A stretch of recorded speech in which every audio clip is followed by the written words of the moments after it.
I'm so excited for my next guest because it's sort of in the realm that I am also in, which is comedy. He owns and operates a long-standing live performance production company called Comedy Juice, and he recently teamed up with comedian Ben Glebe, who you might know, to launch the Nowhere Comedy Club, which is a virtual live performance platform that promotes and produces comedy shows around the world. And given that we are all stuck at home, and yes, I am in sweatpants, that's what comedy is right now. So please welcome Steve Hofstetter. Thank you for having me. And just so you know, this blazer is made of sweatpants. So that's what it should be from now on. Everything should be made of sweatpant material. This is the first time. So I typically perform when I do live in-person shows, I perform in a suit. This is the second time since March I've worn a jacket. And the first time was like on a themed Zoom that we were goofing around that we dressed up. Right. It was the when that was novelty. It was like, let's just dress up. And now it's like, ah. Well, we appreciate it. Steve, I just want to ask you, given that you've launched Nowhere Comedy Club, you have a show on Thursday that people should know about. We'll talk about that later. But what is the future for we performers when it comes to this like year of lockdown and the fact that there hasn't been much support given to artists? I mean, some artists have done well. Hey, Smash Mouth killed a bunch of people. So, if you're horrible, and unfeeling and don't care about science, you can do quite well right now. But I think the next step is that we learn how to pivot. A lot of people are still somehow afraid of digital, which is crazy to me. Like people will say to me, they're like, well, what if someone yells out? I'm like, oh, you mean like at a comedy club? Like happens all the time? Then we deal with it and we move on. In fact, this time you don't have to send a manager in to go find the person. You just bounce them. It's easy. I've been heckled by people washing their dishes on Zoom. So yeah, you definitely get the occasional, like there was someone on my first Zoom show I did, there was someone who had a pet parrot and didn't realize they should mute themselves. And it's very difficult because at first you just think someone is quietly explaining the jokes to somebody. And you don't realize that, oh, that's a bird. And then because you can't get mad also, because then you just see the bird on screen just kind of. So you think stand-up will survive this moment? And, I mean, I'm worried. I know there's a lot of small venues and places that, we perform. You've performed all over the country. What have you heard? There are some really good clubs that are struggling right now and that are really worried. And then there are also some horrible clubs that have been taking advantage of comedians for the last 20 years that are gone now. And that's fine with me. The amount of times that someone's been like, oh man, I'm going to miss this club because I really came up here. And I'm just like, they've never paid you. Stop it. Stop it. Like you hate that club. I think that we're going to lose some good venues. We absolutely are. And then there are going to be new good venues born out of that. Yeah. There's going to be a tremendous shift, but at the same time, digital is now possible in a way it's never been before. Since Nowhere started in April, we've sold 35,000 tickets. Damn. We have been able to employ comedians to a larger dollar number than any other comedy club in the world. And to be able to do that digitally is an amazing thing. And that's not going anywhere because I've had people watching shows from their hospital bed. I've had someone watched a show that was agoraphobic and hadn't been out of the house in 16 years. There was one person who had a horrible disease that was able to watch a show. They had children.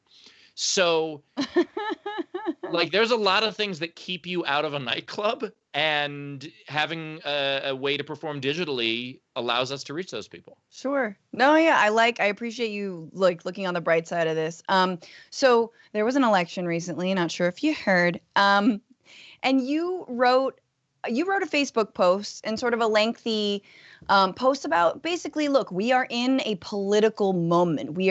Yes, the nation is very much been divided, et cetera, but essentially like lay off, bro, stop telling me I should stick to comedy because I'm gonna touch politics. Can you just talk about what that's been for you, like being a stand-up and then whenever you touch a theme that is political, being told to kind of stay in your lane?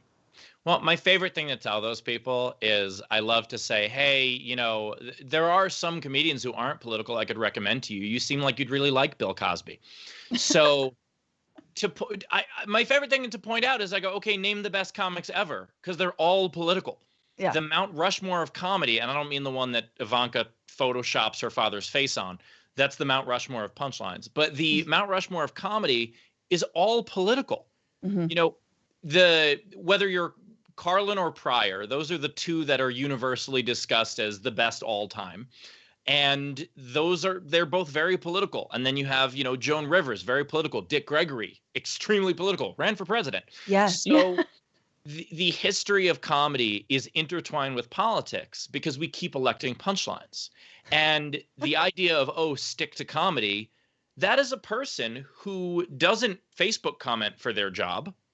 That is a person who is a plumber or a middle management or a CEO or a doctor or a lawyer. It doesn't matter what they do, but they're doing something other than their job. Half their timeline is political. That's actually what I see the most. Not even half their timeline. The people who say stay in your lane, stick to comedy, their entire timeline is political memes. So Yeah. shut up. You're not doing it. I don't have to either. I have so many questions, but do you feel like there's been, because I think a lot of times people go see a comedy show and they do recoil. I mean, people know me for my political comedy, so it's different. Mhm. So sometimes when I perform, they're like, why don't you have more political jokes? I'm like, well, because I'm trying to be more accessible to everyone. But Yeah. I've noticed a change this year, and I think it has a lot to do with who is still trying to be president. But like, I think there's been a marked change between other years where comics are unafraid to kind of lean in and talk about their politics. Do you feel that too at all? Well, okay. In June, when I was being extremely vocal about BLM, Yeah. I had a comic who I've known for many years, and he has done a lot of television where he's very non-political. And Mhm. he reached out to me about that, and he's like, "I want to be more political. What are the downsides?" Mhm. And I said, "The downsides are that you lose a bunch of jerks. That's the downside. The people who truly support you are going to still support you." Yeah. And, my fan base is probably 90-10 progressive. And the 10 that aren't, while I dislike their ideals, they're at least the type of people who go, I don't agree with this, but I'll at least watch it. Yeah. The people who say, I only need to see what I agree with, and they don't agree with you, you don't need them. And so what I've been doing is very publicly, I've been sharing my numbers. And as I've been becoming more overt about my politics, I've been a political comic for 18 years. But as I've been, I joke that my brand is "Shut Up, Karen." And as I've become more of that, I've been Mhm. sharing my numbers and showing other comics that I've been growing. I get Yeah. 2,000 new Facebook followers a day. I've tripled my Instagram during the pandemic. It has been, I've been growing my social media like billionaires have been growing their bank accounts. And Damn. so, Steve Hofstadter just flexing on them. I feel I'm well, like, it's to show them that being a good person is also good for business. So yeah. go be a good person. I love it. Okay, one last thing. So you clearly, from if you look at any of Steve's videos online, there's a lot of them where he talks to hecklers. And in fact, your show this Thursday on Nowhere Comedy, which you can get tickets to, stevehofstetter.com. Yes, you did pay me to say that. You're I gonna paid you talk with about. followers. Yeah, please give me like 5. You're gonna talk about some of these videos in which you talk to hecklers, take down hecklers who are specifically Trump hecklers, although you've talked to other hecklers who don't really have clear politics, they just don't like what you're saying in the moment. That is such a bold instinct to really go forth in a time when a lot of people have stopped talking to their Trump friends and family members. Where do you get the nerve? Why do that? Why engage them? Um, I mean, really, it's for the entertainment value. Like, I'm not I going to knew reach them. I'm not going to reach them. The guy who during the 2016 election, the first descriptor of Hillary he used was the C word. Like that, I'm not going to change that guy's mind, Yeah. but I'm going to use that guy as an example to possibly reach other people.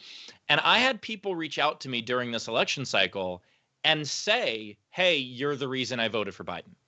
Ooh. And which, by the way, during the primaries, I would have been ashamed of. But Now, yay. That's the situation we're in. And so being able to reach people, being able to be vocal about it and not backing down, I think is important. And it's fine if you want to look, if you have a Trump supporter in your family and you want to extend that olive branch, I very much recommend you try to find common ground first. But I'm not trying to extend that olive branch. I'm trying to embolden the people who need to talk to their own families. My family is good. We're okay. So I'm trying to reach the people who need to reach other people. Absolutely. And it reminds me of this moment where Chris Cuomo, totally non-political, but Chris Cuomo gets sort of like muscled up on by like some dude who starts calling him Guido and like Mario, whatever, like being anti-Italian, I guess, if that's a thing. And then when Chris Cuomo starts to get super aggro with him, the guy is like, oh, whoa, bro. Yeah, wow, I respect you more. And it was so interesting to see that if you kind of stare down the beast, so to speak, you'll get respect just for openly confronting someone who's being heinous. Well, the heinous person rarely respects back because they don't think that they're heinous. Sure. They think they're doing a good job. They think that their truck caravan is going to make a difference. But they always hated caravans. But I think what it does is it does embolden the other people. And I have been called chaotic good for the D&D people out there. The idea of not letting other people decide what your opinion is, I think, is very important. Yeah. Amen. Steve Hofstetter, comedian, entrepreneur, started Nowhere Comedy Club, and you can see him this Thursday at gettickets.stevehofstetter.com. He's talking all about his takedown videos. Maybe there's some ideas for all of you out there who have Trump supporters, maybe just in your comments. Thank you so much, Steve, for joining us. It's such an honor. Thanks for having me. Thanks for watching The Young Turks. Really appreciate it. Another way to show support is through YouTube memberships. You'll get to interact with us more. There's live chat emojis, badges. You've got emojis of me, Anna, John, JR. So those are super fun. But you also get playback of our exclusive member-only shows and specials right after they air. So all of that, all you gotta do is click that join button right underneath the video. Thank you.